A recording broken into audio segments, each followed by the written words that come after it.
Image fixe d'un monde qui bouge, masqué ou non, le mannequin n'arrête pas de pisser. Chaque jour, la RTBF vous propose le regard et la plume d'un photographe indépendant sur la crise que nous traversons.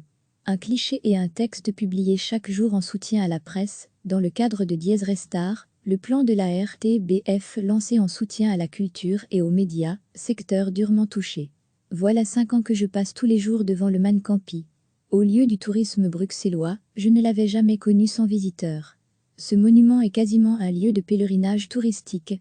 Au fil du temps, j'ai pris l'habitude d'immortaliser les foules du monde entier, qui s'y pressent pour admirer le petit homme qui pisse, le photographier et surtout, se photographier devant. Lorsque j'y suis repassée pour la première fois après le confinement, le 29 mai, la rue me paraissait si triste. Les rideaux de fer étaient tirés, l'habituelle odeur de gaufre avait disparu, le Mannequin-Pis était masqué, et la rue déserte. Habituellement lieu de vie et d'effervescence, j'ai attendu de longues minutes pour que 2 personnes viennent poser devant la statue. À ce moment-là, ni perche à selfie, ni photo de groupe, ni foule de smartphones. Ces 2 personnes ont commencé à se photographier.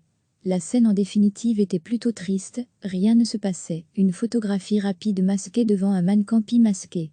Quoi qu'il en soit, masqué ou non, le mannequin n'en a pas fini de pisser sur ses visiteurs. Chaque jour, la RTBF vous propose le regard et la plume d'un photographe indépendant sur la crise que nous traversons. Un cliché et un texte publiés chaque jour en soutien à la presse, dans le cadre de Dies Restar, le plan de la RTBF lancé en soutien à la culture et aux médias, secteur durement touché.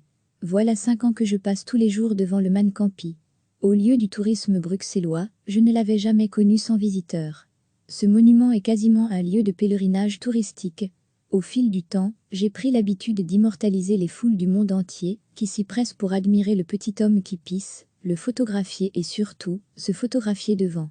Lorsque j'y suis repassée pour la première fois après le confinement, le 29 mai, la rue me paraissait si triste. Les rideaux de fer étaient tirés, l'habituelle odeur de gaufre avait disparu, le Mannequin-Pis était masqué, et la rue déserte. Habituellement lieu de vie et d'effervescence, j'ai attendu de longues minutes pour que 2 personnes viennent poser devant la statue. À ce moment-là, ni perche à selfie, ni photo de groupe, ni foule de smartphones. Ces 2 personnes ont commencé à se photographier. La scène en définitive était plutôt triste, rien ne se passait, une photographie rapide masquée devant un Mannequin-Pis masqué. Quoi qu'il en soit, masqué ou non, le mannequin n'en a pas fini de pisser sur ses visiteurs. Cliquez sur s'abonner pour recevoir les dernières nouvelles.